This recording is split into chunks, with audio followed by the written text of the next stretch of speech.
You're listening to episode 73 of the Comics Pals.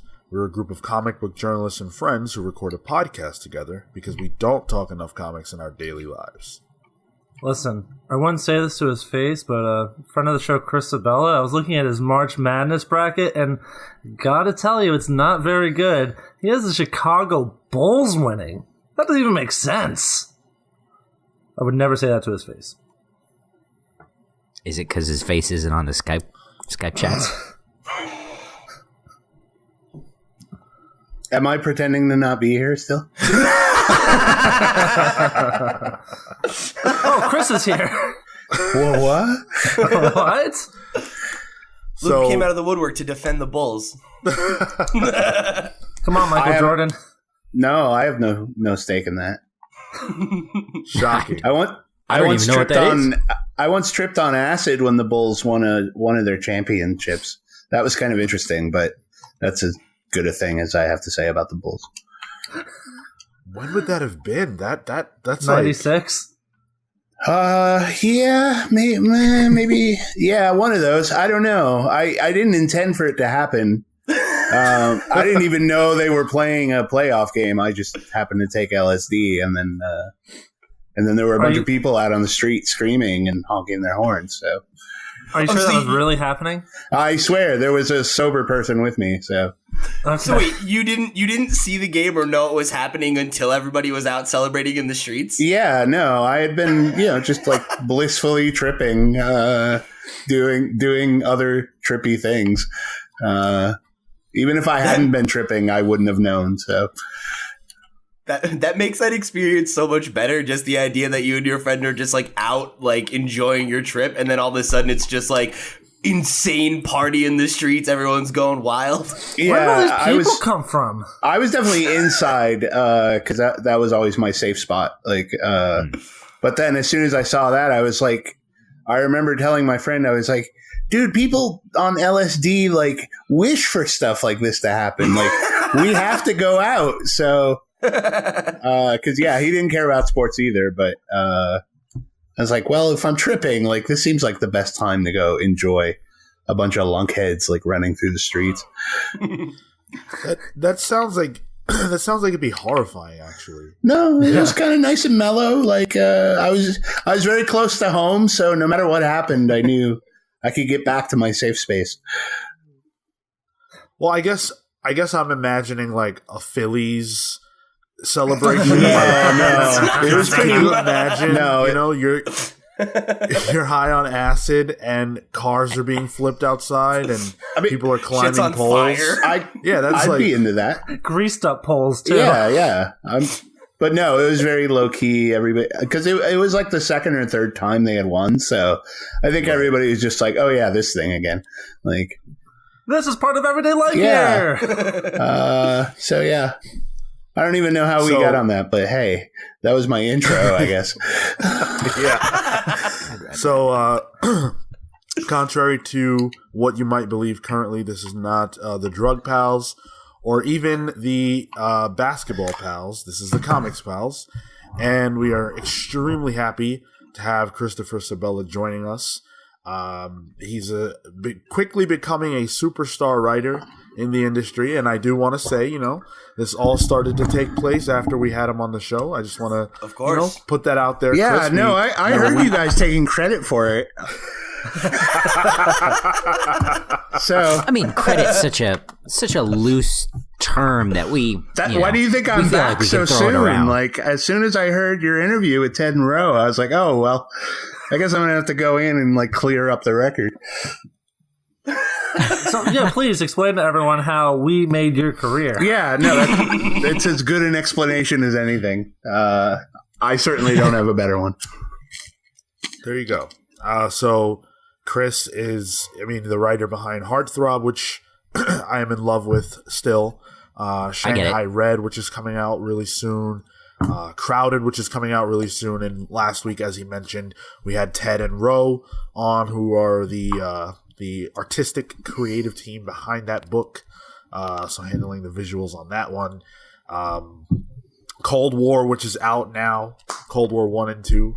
Congratulations, Chris. It's been incredible this last sort of 6 months for you. How are you feeling about everything that's kind of going on right now? I feel good about it. Like I knew this was coming. So like the last few months of like 2017, I was just like, can we get through this? Like, I just want to like, because I knew like that Shanghai was getting ready to announce. And like Eric had already, I think, talked to us and said like, we'll hold off on announcing it till Image Expo. And I knew Crowded was we were going to have our first 3 issues done. So that was going to happen. And like a new I just like, I knew all this stuff was going to happen. So it's just been like kind of just like cooling my jets and waiting for the time I could actually talk about it. So it feels like it's a relief now that like, okay, yes, I can talk about the, the 3 announced books I have coming out and like the other book. Yeah. It's just like, okay, good. Now I can just like blab about it constantly, which I'm much better at. Yeah. It's incredible. What was it like for you to be at the Image Expo and get to sort of announce these books alongside so many incredible creators that were also there announcing the titles that they were working on? It was super, super weird. Like I met Todd McFarlane for the first time and he like sort of low key became my buddy during the show. It was super like, awesome. Yeah, it was just really like Todd, like I was sitting on the couch just like, because we were all downstairs while the announcements were starting, and I was sitting there like just trying to collect myself. And Todd like comes over. He's like, "Hey, I hear we're going to be on a panel together, Chris. So if any difficult questions that come through, like what Spider-Man's web is made of, I'm just going to throw those to you." And I was like, "Okay, Todd." And it was like. I was like, "You're Todd McFarlane. Like, why are you talking to me?" And then later he was like, of all the pictures in the expo guide, like you have the coolest picture. And I was like, okay, like, yeah, like that part, it was just like weird, like that level of it of like, hey, I'm sitting in a room and I'm like sort of like for right this moment, I am on the same level as a Todd McFarlane. Like Robert Kirkman is sitting next to me on the couch talking about how he read my Clown Motel zine. Like, so that level was super weird. And then, the actual like announcing stuff was just terrifying to me. I literally, I almost threw up before. It wasn't like directly before I went on, but it was, like earlier. And like I just knew it was, and I had been joking about it, and then all of a sudden I just like felt that like sudden vomit feeling, and I was like, oh no, like so luckily like, and I mean I got to the point where like I like had to tell a friend of mine, I was like, hold on one second, I think I might throw up, and then walked over to the trash can and I was like, please don't throw up, like I mean, better here than on stage, but still, like, so I don't want to throw up in front of Todd McFarlane. I just don't want to throw up. Like, there's just like, I know there's something cleansing about it, but also it's just like, oh yeah, that dude threw up in the trash can over there. Like, you would have been immortalized though. It's like, yeah, amongst guy next to Todd McFarlane throws up on stage. No, it certainly would have made for an interesting story, but I don't want to be. I'm already the Clown Motel dude. I don't want to be the like threw up in a trash can dude too. So yeah, and then the announcement itself, like I have very little memory of. I just got up there and there's like at the base of the stage, there's a little clock that is ticking down from 5 minutes. And then they show like the image of whatever they're projecting on the screen behind you. So I just kind of like stared at that and just kept talking until it was over. And then I left. So yeah, like I'm not used to publicly announcing books or like being, the closest I get is like being on a panel, and then it's like you're not the center of attention ever except for when you're talking, and even then. So yeah, it was just like yeah, it was I'm glad it's over. Like that was, but in retrospect, like that was the easy part. Like now we have to do all the outreach and talking to retailers and trying to ensure that people actually buy our book. So it was like the best moment, and I don't remember any of it. So that was cool. Have you watched any like video of it or anything like that? No, fortunately there is none. Okay. They live streamed it on Twitch, and apparently like the Twitch commenters were all being super racist. So I'm glad I didn't see that. Fun. Yeah, like what? People on Twitch being racist? But yeah, there's no like archives of it, and I'm like, good. I don't care. Like apparently whatever I said was like good enough that like people got a good reaction out of it. So yeah, that's all I need. I don't need a keepsake of that. I have my badge. Like that's how I'll remember the day I became Todd McFarlane's best friend. I didn't get to see the live stream, but we did get to see the artwork from these books. You know, the little snippets that were shown. And both Crowded and Shanghai look phenomenal. Yeah. Really, really blown away by the art. So can you talk a little bit about first, I guess, what it's been like working with Ted, Brant, and Rose Stein from Crowded? Yeah, it's been great. It's been I liked their stuff before I started working with them, but the stuff they're doing on Crowded it's like so next level. I wasn't like anticipating what they were going to do on this book, like, cause they're really going for it. And like every page I get is just a delight. Like they do body language so well. They do expressions so well. They do violence really well. And like, yeah, this book is just like, it's a really dark subject, but like we're definitely approaching it with a sense of humor. And I think working with Ted and Ro has just like upped the sense of humor portion of it. So, but that was like one of my big inspirations. And when I thought about it to myself in terms of Crowded, like my two big inspirations were the movie Midnight Run and the movie The Rundown.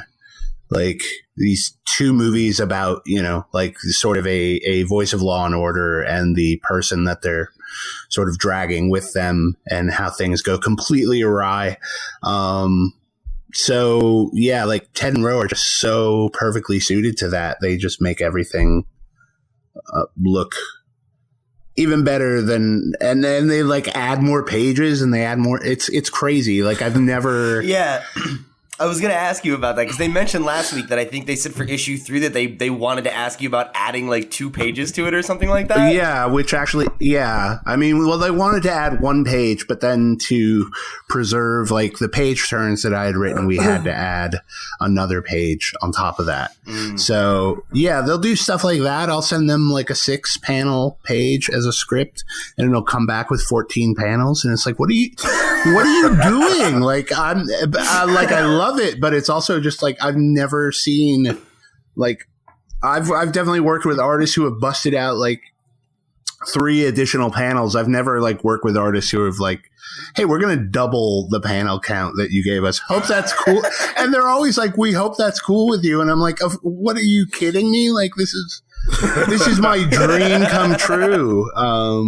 So yeah, like, and they have really smart ideas about the book. Like, they're as much creators of the story and the world as I am. So yeah, it's kind of it's one of those perfect working relationships in comics where it's just like, we all get along, we all have the same sensibilities. And like, I think we're all sort of pushing each other to do the best work we've done up until now.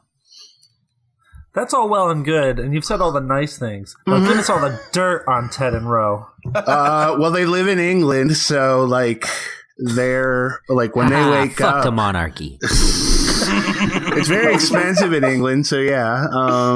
But like, yeah, like our schedules are like totally flip flopped, but that's about the worst I can say about them. Also, they're like just I think they're just not as confident as they should be. Like, I think those two should be like just like out there and like fucking just owning it and being like, yep, we are going to blow your fucking shit away when you see this. But nobody's seen it yet. So, but I feel like as soon as this comes out, like people are going to be like, holy shit, where did they come from? Made by the Comics Pals. Yes. Another success story for you guys. Exactly.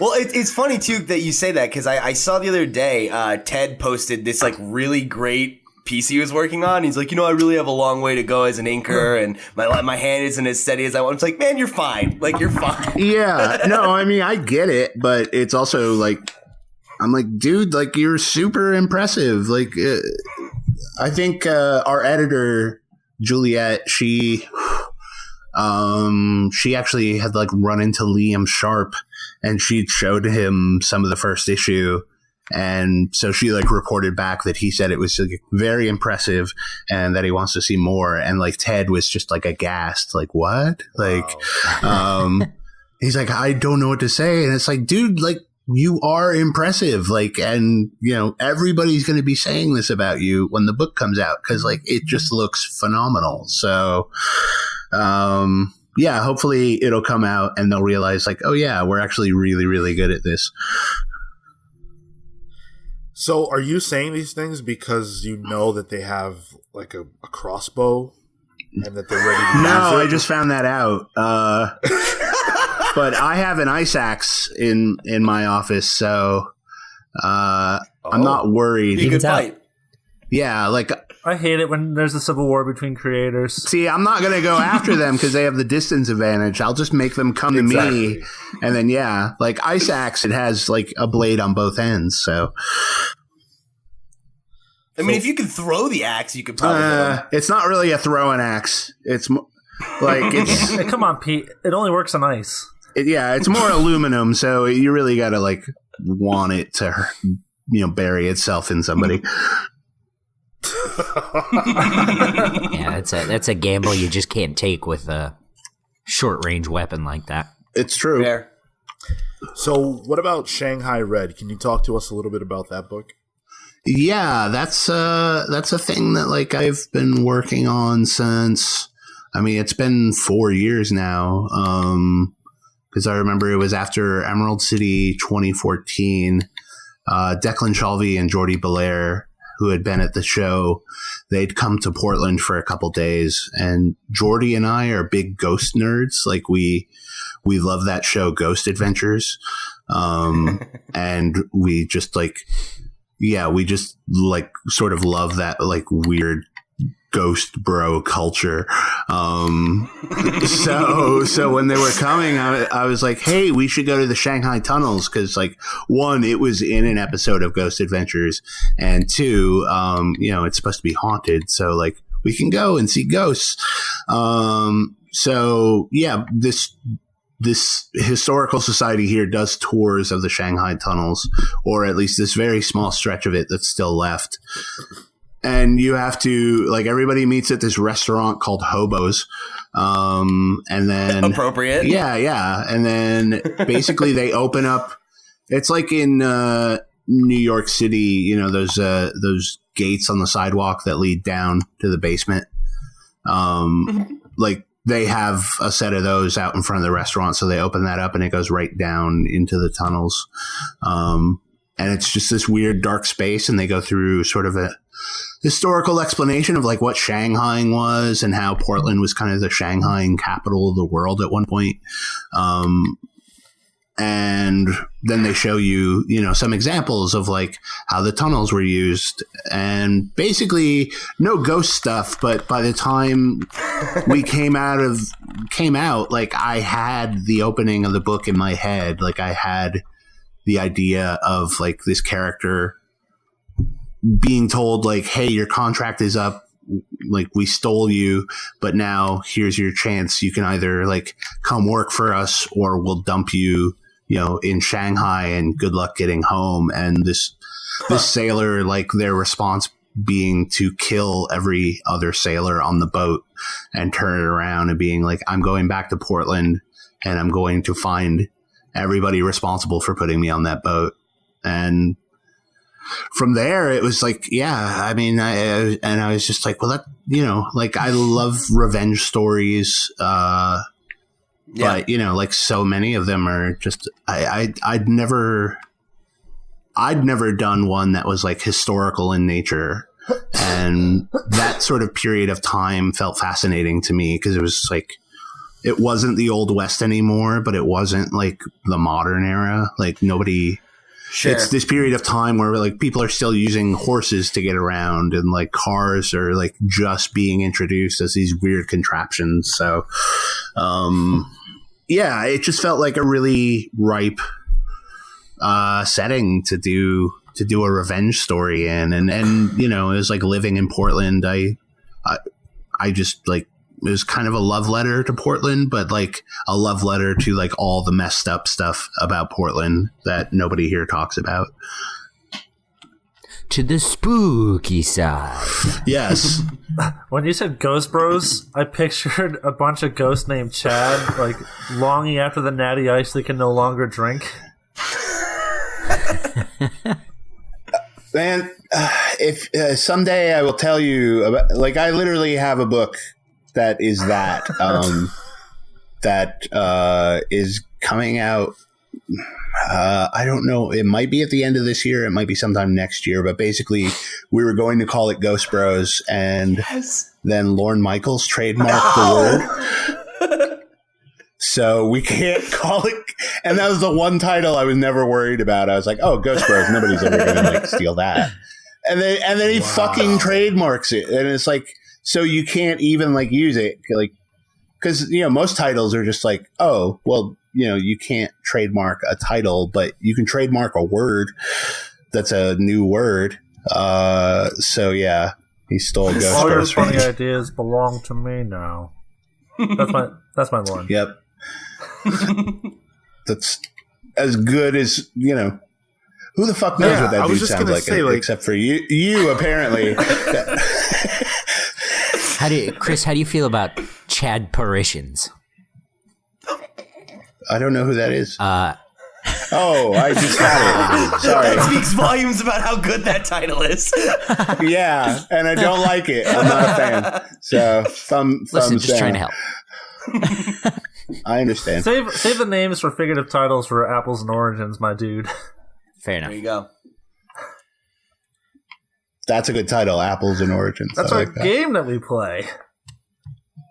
Oh, I forgot that's the name of it. Okay. I remember the game. He's one of the I just winners don't remember brackets. the He name. doesn't need to know the name of the game. He defined the game. Yeah, I won That's twice. Hey, I have a question about the Short Order Crooks Harper Murbury's BBQ jackfruit tacos. Uh-huh. Are they really good? I mean, I don't have them as tacos, but yeah, I've made it and I enjoy it. How do you have them? I just like have it as like a barbecue plate. Like, it's just like, you know, having like a bowl of like pulled pork or something. You can have it any old way you like. Shit. God damn. Now I'm hungry. Well, yeah, I'm kind of into it. Is the thing. Yeah, I mean, it's it was like the one vegan recipe that I know because I'm totally not a vegetarian. But that was like, oh, I've done this. I can at least vouch for this. Like every recipe I have in there, I can vouch for. Which is why there isn't one like in the last issue because it was supposed to be a really impressive recipe, and I've never made anything that impressive. So.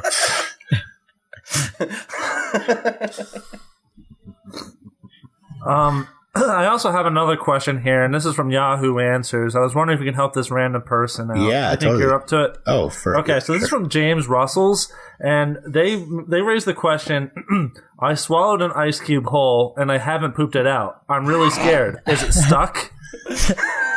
Can you help James out? No. I feel like nobody can like. I feel like anybody asking answers on Yahoo Answers is beyond a certain level of help. But James is really beyond help. Also, I feel like that's sorry, James. He's probably faking it. Like I feel like James is actually not as stupid as he's presenting himself to be. He could be dead. Sure. When was that posted? Like, I don't know. Let's see. do they? Oh, it just says 3 months ago. Oh. He could be dead. I kind of thought they shut down Yahoo Answers. Like, I can't believe it still exists. yeah, like it just feels like, well, here's just a place built for trolls. And like 12-year-olds who are genuinely looking for really help. stupid children and grown adults who just like to harass people. So, speaking of short order crooks, we've talked about how the Comics Pals have really kind of boosted Sebela's career. All right. Come in on. honor of us, Once an episode.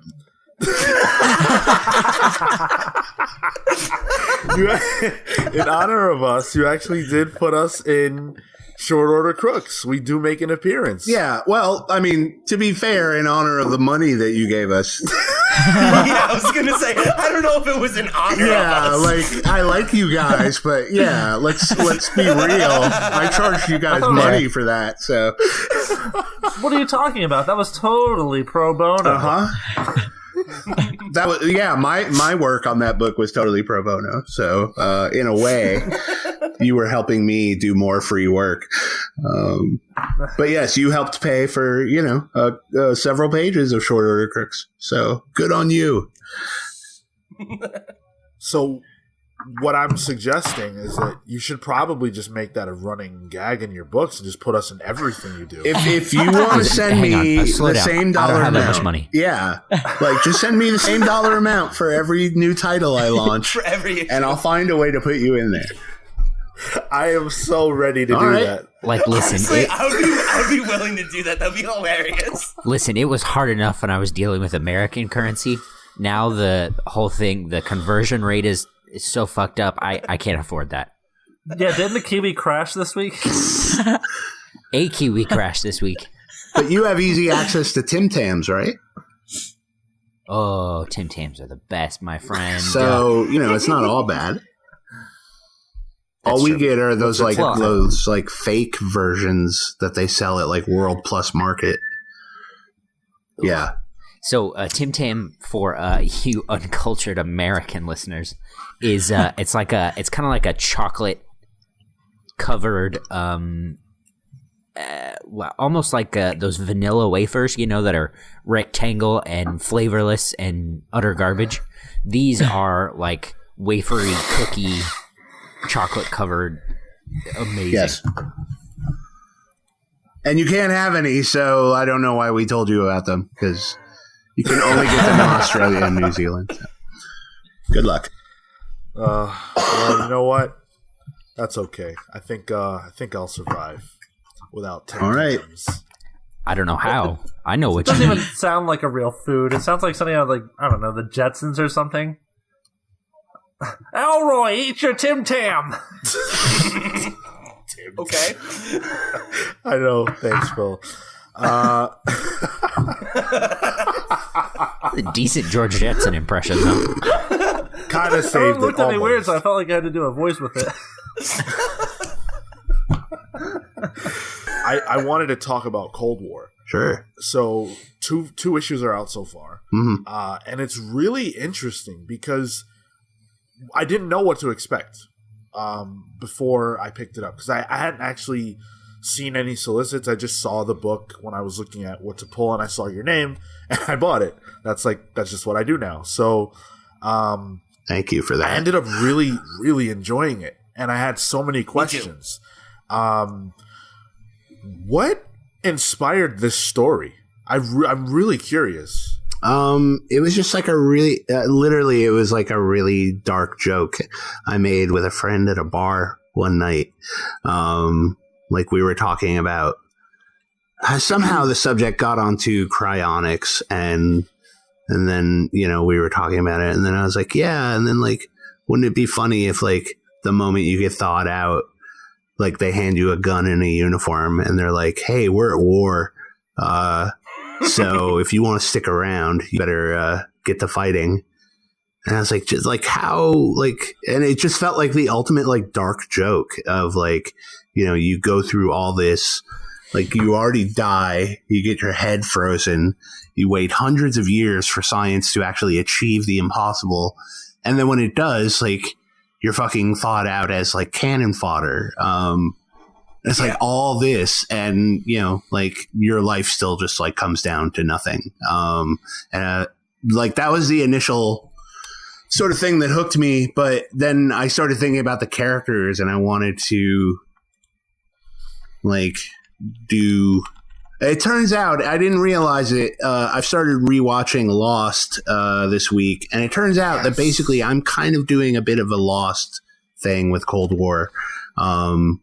Where you have like, you know, these basically like normal people who are thrust into this weird situation. And then we kind of go back and find out what led them to get frozen. And, right. You know, so many of our, I call them cryonauts, are just like obliterated right off and die along the way. But there are some who keep surviving, and so you know we kind of unpeel every issue, we kind of dig into another character and explore like why is this person still around, like what advantage did they bring with them from the past.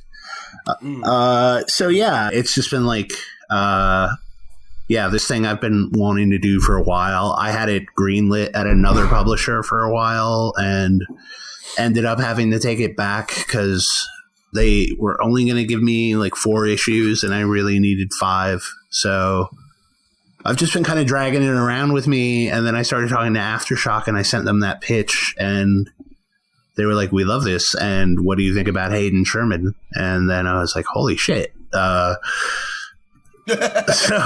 yeah. And it's all happened like really, really fast. I mean, I started talking to them, I mean, probably like a year ago. Oh, wow. Yeah, so... That is fast. But yeah, as soon as they showed me Hayden's stuff, I was like... I mean, at first I was like, I don't know what I'm looking at here. Like, they showed me his pages from The Few, and I was just like, nobody draws like this. At least, like, not anybody who's currently, like, outputting in comics, like, to that degree, I guess. And it's just like... And I saw it and I was like, I did not picture Cold War looking like that at all. And something about it was like, that's probably the best reason to do it is I wanted to see what this book looked like with Hayden drawing it. Cause I had no idea what it would look like. I just knew that it would look fucking nuts. And it does like, rightfully so. I feel like in most of the reviews that we're getting, like Hayden is getting the lion's share of the compliments, and he fucking deserves it because he just like makes this book his own. Well, and I feel like the art really, really plays into the way that you've written the story. Like you said, he has a very like unique kind of different style, and there are times where like I feel like certain like moments in the book I remember feeling like a little kind of like disorienting, which is like the same way that the characters are feeling. And like obviously they're in like the thick of, you know, this very, very tense combat situation. And I think like having the kind of more like sketchy look to a lot of the characters' faces or just like forms when you're not really focusing on their emotion, and like the use of color and everything really plays into the kind of like, you know, just general feeling of like being lost. Yeah, I mean, that was the nice thing. Once we started fully working on it, I was like, this like totally plays into what, like, I wanted to just like do a story where I do as little as possible to sort of give the reader answers, I guess. Which I've done a couple times now, but this one I just wanted it. I wanted that feeling of it being like, what the shit is going on? Like I wanted the reader to sort of feel at the same time as the characters were. So I feel like that's really effective because like I feel like especially in issue 2 where you start to kind of drip feed us some of the answers, like I had like a very like aha moment of like, oh, so that's what's fucking going on. Right. And it was enough like I was drawn in by like the action and like the the human element of the first issue, and then I get that little thread to pull me along to the next thing of like, oh well, I am interested in learning about like the next reveal. Yeah, and I've seen some reviews of people being like, well, I don't know what's going on at all, but I'm going to at least pick up the next 2 issues to see if I do. And I was like, well, that's not really like. That means I kind of did my job okay. Like if that's good. I'm never. I don't know. Like I write books that I want to read. So I just like at a certain point, it's like I feel like I want people who want to be along for that ride will stick around, and people who don't won't, and it's cool.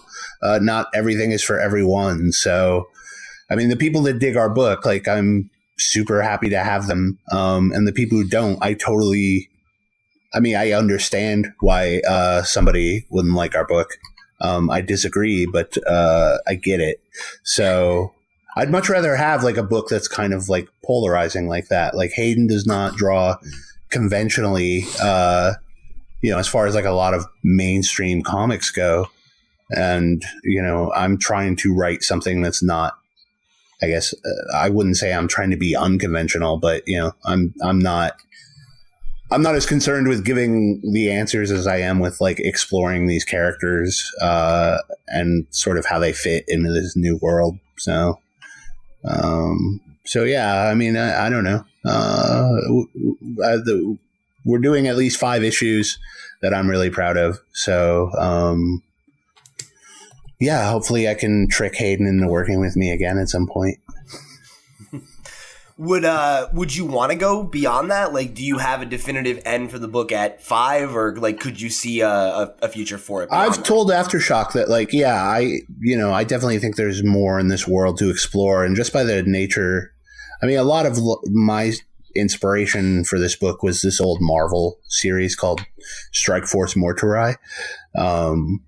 Which was like this 80s comic about people who basically, they'd figured out this scientific process to give people superpowers, but the downside of it was that it could kill you at any time. And it was like during this war. So you'd be in the middle of a battle, and then like this main character you had been following for the last 8 or 9 issues just dies. And suddenly it's like, oh, okay, this side character that's been around? Well, they're the new main character now. So now we're going to make you try to like them. And I always just thought that was a really cool concept. And that was like my initial inspiration was like, I wanted to have characters that like, I wanted to make you like at least like sort of get involved with them and know them. And then I wanted to take them away from you.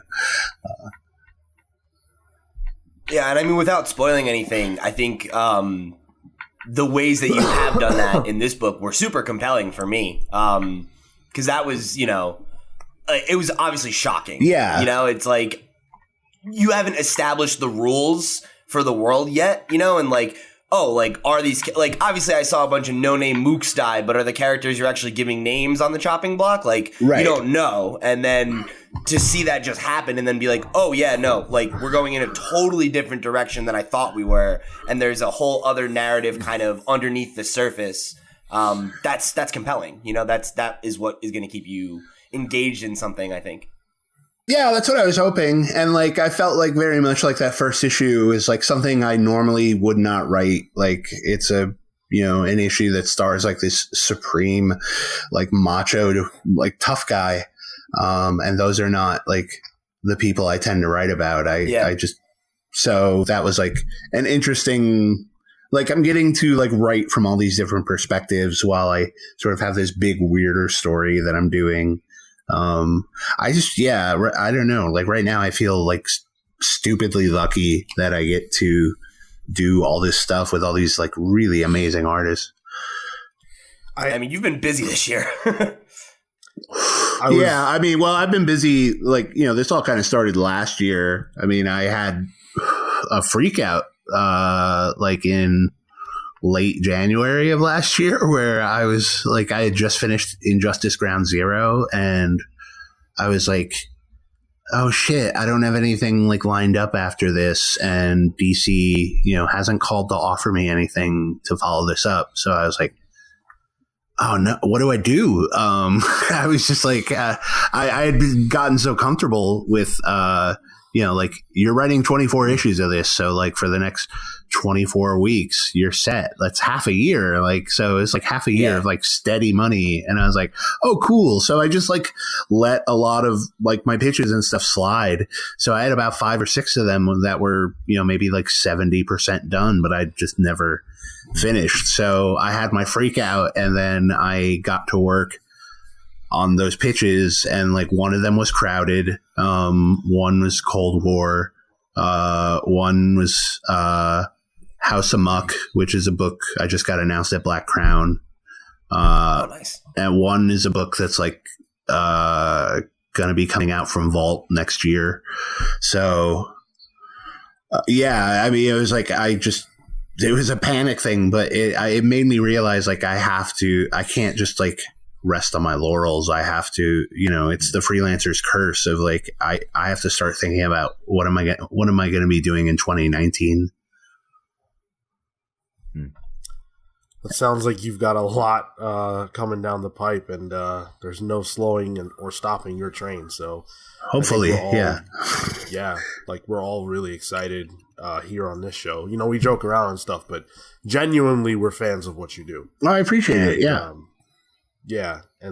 So, especially coming this summer, I mean, you've got 2 books that we're really looking forward to, and so many things. I'm sure there's things you can't even talk about yet. So, like, just keep doing what you're doing. And I really honestly see an even brighter future for you going forward. So, and thank you for, continuing to come on with us. Oh, yeah. It's always fun. I mean, a lot of it is selfish for me because, like, I spend so much time sitting in my house talking to no one. So it's like, oh, I get to talk to like 5 people? Sure, yeah, sign me up. That's more socializing than I do in an entire like week. So let's do it. But yeah, like I don't know, like I'm just like I'm still like frankly like weirded out that like people actually want to like talk to me. So I mean like in a podcast sense, not in a just like general sense. I know that feeling in like a general sense. Like I'm not that insecure. I don't know if we got to ask you this because I don't think this happened last time you were on the show yet. How did you celebrate the Heartthrob being optioned for a TV show? Oh, I mean, I tweeted about it, and that was about it. Like, it's Hollywood. And then he got back to fucking work. Yeah, Phil. I mean, the thing, like, the only reason I made a big announcement about it is because I know that like helps boost sales on books and. Like at no point was I like, oh, this is totally going to happen because it's Hollywood stuff and that stuff like rarely happens. But sometimes you can use that stuff to your advantage and like get some more eyes on a book that, you really love, but that, probably, I mean, I make no secret about the fact that like Heartthrob isn't my best selling book by a long shot, but it's definitely like probably the book that I care the most about. So yeah, I'm not above exploiting things like that to get more eyes on my book. Yeah, I mean that's the whole point of doing it, right? I mean, obviously it'd be nice if it gets optioned and you make some money off of it too. But yeah. I mean, I'll take that too. I'm just sitting here waiting to sell out. I just need a check. Yeah, I mean, you got to find some way to be able to like take the time to play Legend of Zelda. It's true, like. Yeah, I just need to get to the point where like I cut back on enough stuff that I can devote the 200 hours I'll need to Legend of Zelda. But that's why I'm telling you should have vomited next to Todd McFarlane. It would have helped your brand. It would have helped you sell more. People would have known you as the guy who vomited next to Todd McFarlane. That's the McFarlane vomit I feel like guy. that doesn't move books as much as you think it moves books. It's a needle mover. Well, I'm gonna let everybody know that they really should be buying Heartthrob a lot more because the book is great. Volume 2 and Volume 1 are both awesome. Volume 3 is still coming, right? Like we're still gonna get that. It's coming later this year. It's going to be digital only because like that's the only way we can do it. But there will be a trade at the end. So, but Volume 3 is like our third and final arc. So that was our game plan. Like when Oni bought the book, it was like I need 15 issues, 3 arcs, and then we're done. So they're letting us do it, which is, all praise to Oni for, like they're devoted to the book as much as we are. So that's awesome. Yeah. Great.